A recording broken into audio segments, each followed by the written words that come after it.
Welcome back, ladies and gentlemen, to Rome 2 Total War. Before we get started, I just kind of wanted to talk to you guys a little bit. Well, not for very long, but I've been uploading a ton of Total War, and I know I addressed this in probably some of my past videos, and I know I did in my vlog that I posted, but I just want to let people know that Total War is probably one of my favorite game series. I just love how they do strategy games.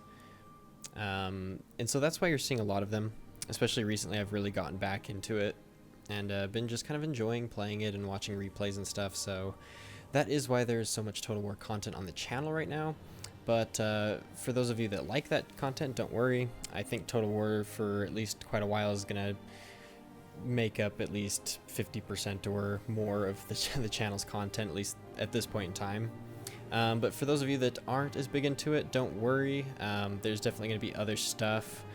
Right now, you know, there's the release of a few new games that I want to try and look at, but we'll just have to see how they go. Division didn't go over too well with my viewers, so not too excited about trying to do that. But anyways, that's just kind of a random rant I wanted to let you guys in on. That no, it's not going to be just a Total War channel, but yes, it's definitely kind of a focus right now, at least, while we're kind of between good launches. And they're pretty easy videos to make, too, while I'm in school. So, you know, I hope that doesn't upset you. But anyways, we are going to be watching a battle replay here, another one sent in by Arius. He'll be playing as Egypt, shaking it up a little bit, and he's going up against Vincenzo. 1403 is Rome. So let's go ahead and check that out. It's going to be the Battle of Mausoleum at Halicarnassus. Pretty cool. I've actually been itching to watch a battle replay with like a siege battle replay or a 2v2 battle replay. Not that I don't enjoy watching these 1v1s, but I don't know. I just think it would be interesting to shake things up. So if any of you guys have a battle replay you'd like to share that was a siege battle or a 2v2 or really any battle, honestly, you know, go ahead and send it into the email that I provide in the description of my videos, and you just send your replay in. Yeah, you can find the file for your replay in the roaming folder of your users. Oh, they're both facing kind of the wrong way here. And this is a very clumped up Egyptian army. I don't know what in the hell Arius is doing. This is not normally how he likes to do things, but I will admit, after that last battle that you watched where we were playing France versus the Holy Roman Empire, he did something similar to this to kind of shake things up, but I'm not 100% sure why that is what it is. Alright, over here, we see that Rome has brought ballistas, giant ballistas, which are, God, extraordinarily giant. He's also brought in auxiliary African elephants. Other than that, what we can see so far are a bunch of legionnaires. So 3 legionnaires, and then two legionary cohorts, and a few one hastati, 2, 3, 4 auxiliary infantry, 5 auxiliary infantry. And he's also got he's got a Sake Equite over here and a legionary cav. And for his skirmishers, he has some auxiliary Syrian archers, and he's got 3 of those, it does appear. Kind of a cool map. I actually really like this kind of Greek-looking mausoleum. I guess that's why the map's called the mausoleum, but silly me. Ooh. I really like maps that have geography. They make the battle more interesting. I really dislike flat battles. And, you know, partially it is because I suck at micromanaging cavalry. But it's also because I don't know, I think it makes the battle so much more realistic and more interesting to have geographical features in the map, even if it's something so minute as this little cliff here. And I feel like some of the older games did a little bit better on that, but that's not why we're here.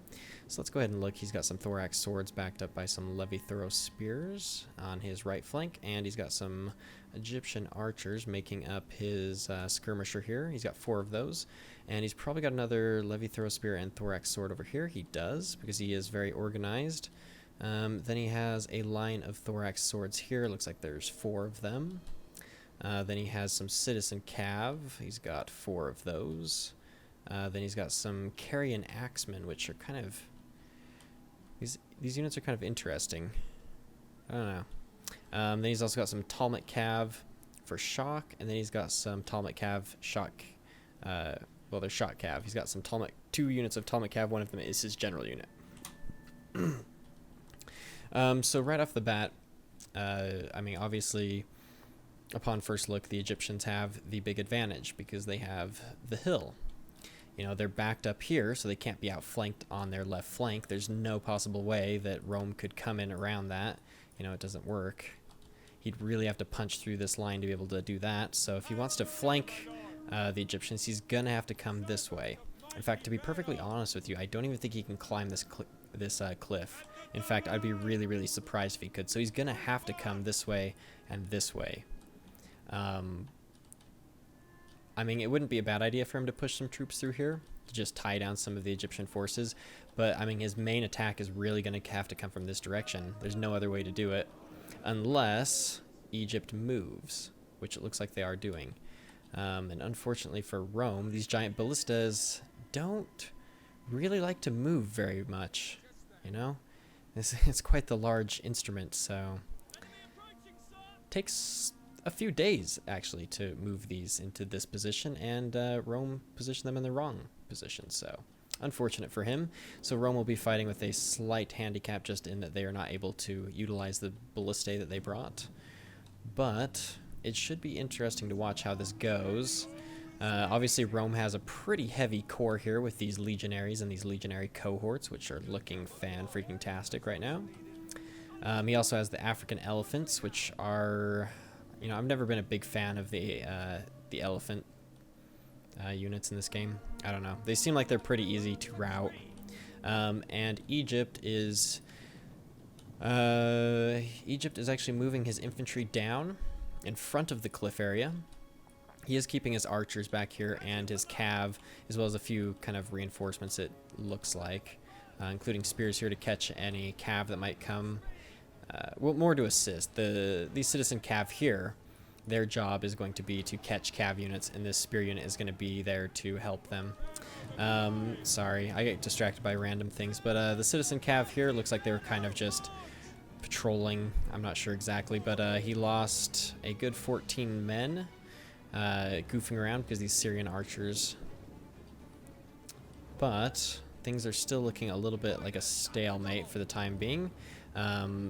However, Rome's archers are going to be able to fire upon this line of thorax swordsmen much sooner than these Egyptian archers.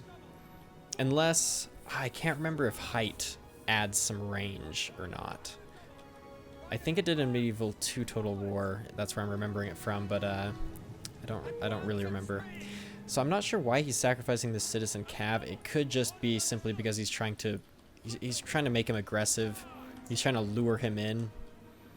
Because if he provokes Rome and Rome attacks him without kind of picking off some of his forces first with his Syrian archers, then he will be in a little bit more pain. These thorax swords units are cheap, decent melee infantry, but they won't stand up against the legionary cohorts or the legionaries here.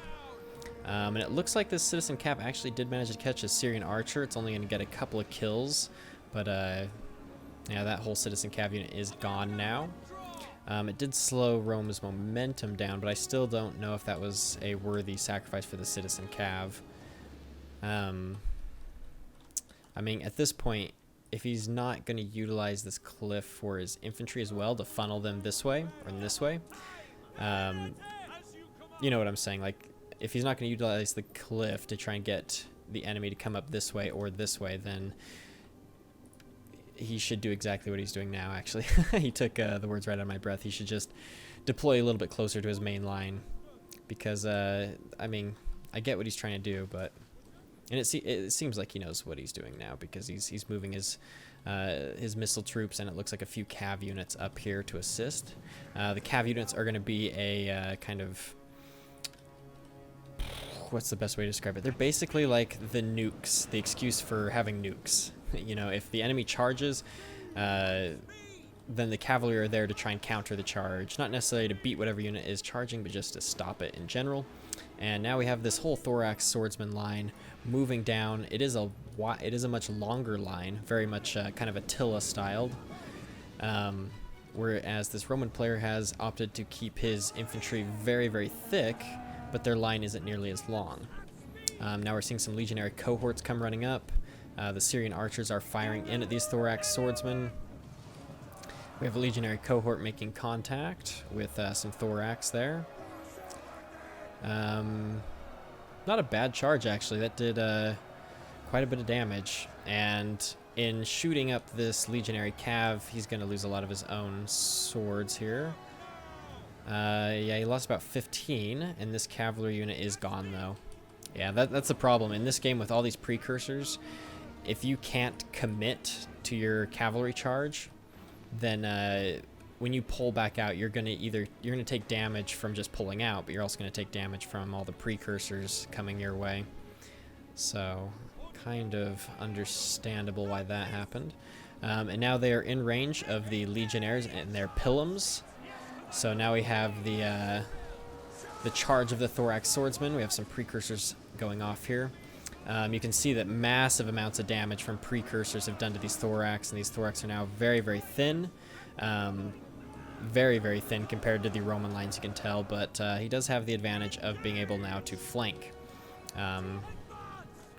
He got the charge off, Rome did not, so it means he does have a slight kind of initiative advantage. Citizen Cav being wasted here on taking out the giant ballistae and tying down this legionary cav. I shouldn't say wasted, I mean that's a decent use for him, but so we're already having some Thorax swords flee, so these Carian axemen are moving in to take their place. We have we have the Egyptian archers here focusing on his legatus here. At least it appears that way. But unfortunately for Egypt, we are seeing large pockets of their infantry fail.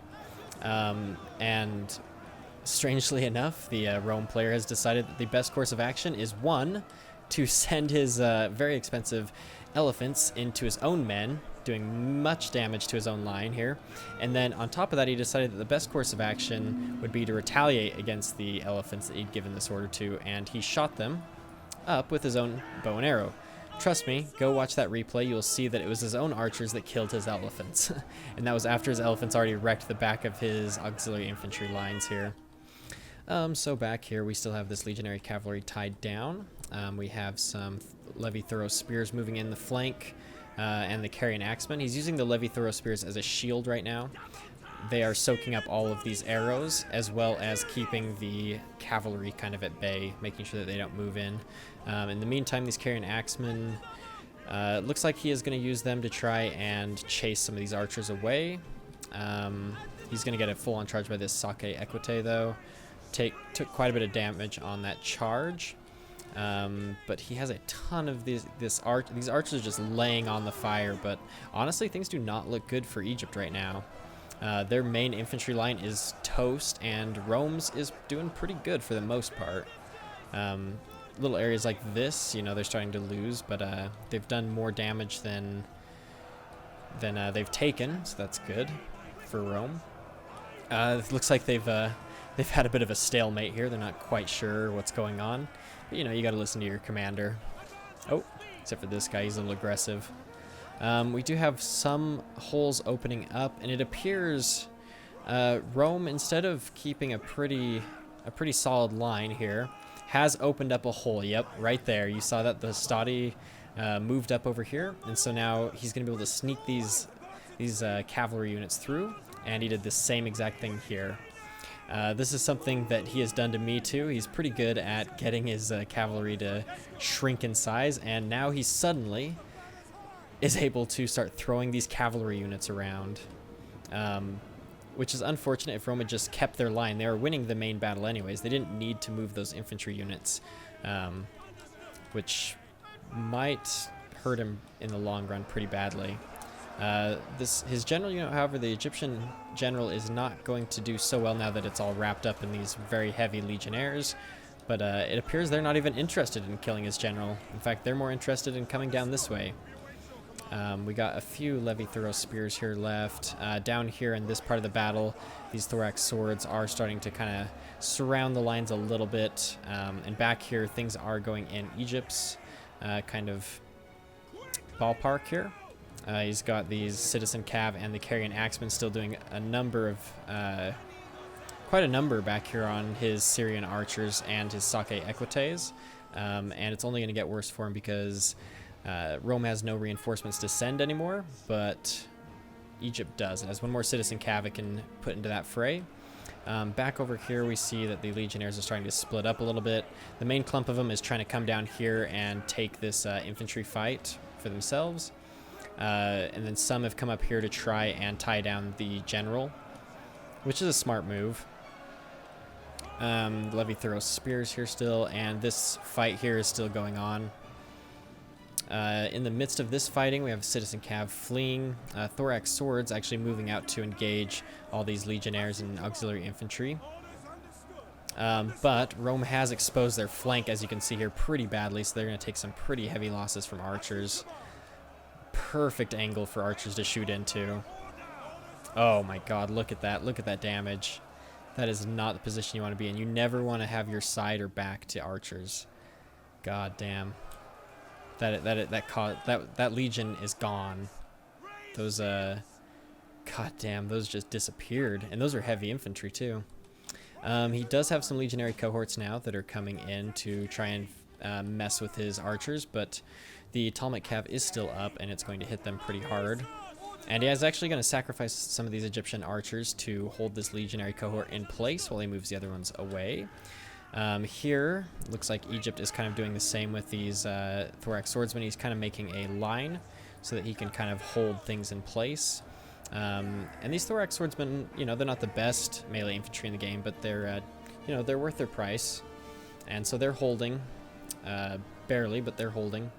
And he's sending in some of these Egyptian archers to just kind of hold his units in place a little bit longer. He did let his Citizen Cav get charged by these auxiliary infantry. So he's going to have to start spam commanding them out of there, which is unfortunate, but I don't think he took too many losses.